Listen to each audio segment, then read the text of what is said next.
Hi friends, आज हम बात करेंगे हाइड्रोसील के बारे में, अंडकोश में पानी भरने के बारे में। ये क्यों होता है, इसके कारण देखेंगे, कॉसेज देखेंगे और कंप्लीट ट्रीटमेंट के बारे में चर्चा करेंगे। मैं हूँ आपका फार्मासिस्ट इंद्रपाल रूसे और आप देख रहे हैं हमारा यूट्यूब चैनल रूसे मेडिको। वीडियो को पूरा देखिए। वीडियो के लास्ट में मैं इसके ट्रीटमेंट की बात करूंगा और ट्रीटमेंट बताऊंगा। हाइड्रोसील क्या होता है?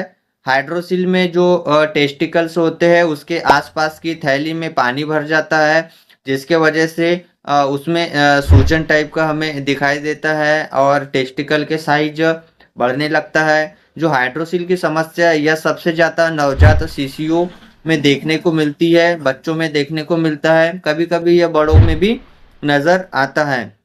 यदि किसी ने हर्निया का ऑपरेशन करवाया है तो उसके बाद में यह समस्या देखने को मिल सकती है। हाइड्रोसील की समस्या में तो ज़्यादा कोई परेशानी नहीं होती, बस वहाँ पर स्वेलिंग बनी रहती है, सूजा हुआ दिखता है, उससे पेशेंट बहुत ज़्यादा घबरा जाता है, कभी कभार उसको हल्का फुल्का पेन होता है। अब हम इसके कारण कॉसेस की बात कर लेते हैं कि हाइड्रोसील किन किन कारणों से हो सकता है। पहला तो जो है कि टेस्टिकल के एरिया साइड चोट लगना या इन्फ्लामेशन होना, यह एक कारण हो सकता है। इन्फेक्शन हुआ है टेस्टिकल में तो यह समस्या हो सकती है। मम्स की वजह से भी हाइड्रोसील की समस्या उत्पन्न हो सकती है। टेस्टिकुलर ट्यूमर, यदि अंडकोश में ट्यूमर हुआ है तो इसके वजह से भी हमें हाइड्रोसील देखने को मिल सकता है।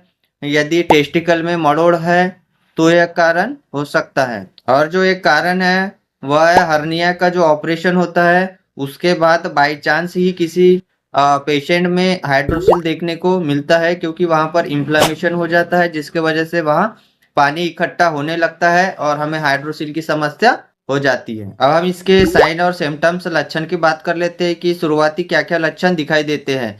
टेस्टिकल का साइज में वृद्धि हो जाती है, बड़ा हुआ फूलकर दिखाई देता है, टेस्टिकल में स्वेलिंग आ जाती है और बहुत ज़्यादा दर्द होने लगता है, चलने फिरने में तकलीफ का सामना करना पड़ता है, हल्का फुल्का फीवर बना रहना, बुखार बना रहना।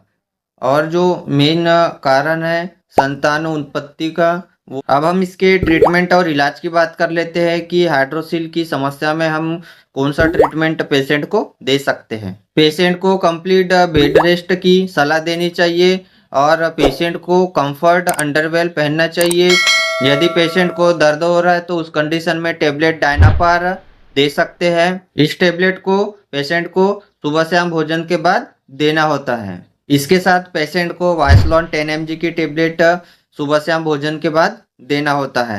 एंटीबायोटिक के तौर पर आप टेबलेट सेफाकाइंड 500 mg की टेबलेट इसे पेशेंट को सुबह शाम भोजन के बाद दे सकते हैं, या मॉक्स 500 इसे भी सुबह शाम भोजन के बाद दे सकते हैं। अगर पेशेंट की कंडीशन सीवियर है तो उस कंडीशन में आप क्लेवम 1.2 ग्राम का इंजेक्शन आता है, तो इस इंजेक्शन को सीरा मार्ग IV इंट्रा वेनस लगाना होता है। रोज एक इंजेक्शन पेशेंट को लगा सकते हैं। टेबलेट बेनोसिड 100 mg की टेबलेट आती है। इस टेबलेट को आप पेशेंट को सुबह दोपहर शाम भोजन के बाद दे सकते हैं। सूजन ज़्यादा बड़ी हुई है तो उस कंडीशन में आप इंजेक्शन लेसिक्स लगा सकते हैं। इसे सीरा मार्ग से लगाना होता है। 100 ml की NS में इंजेक्ट करके इसे IV इंट्रा वेनस लगाना होता है पेशेंट को। फर्दर इन्वेस्टिगेशन के लिए आप पेशेंट को हाई सेंटर रिफर कर सकते हैं। चैनल पर नए तो चैनल को सब्सक्राइब जरूर करें, साथ ही बेल आइकन दबाएं ताकि हमारे नए नए वीडियो आप तक पहुंच सके। वीडियो अच्छा लगा तो वीडियो को लाइक करें, शेयर करें, कमेंट करें।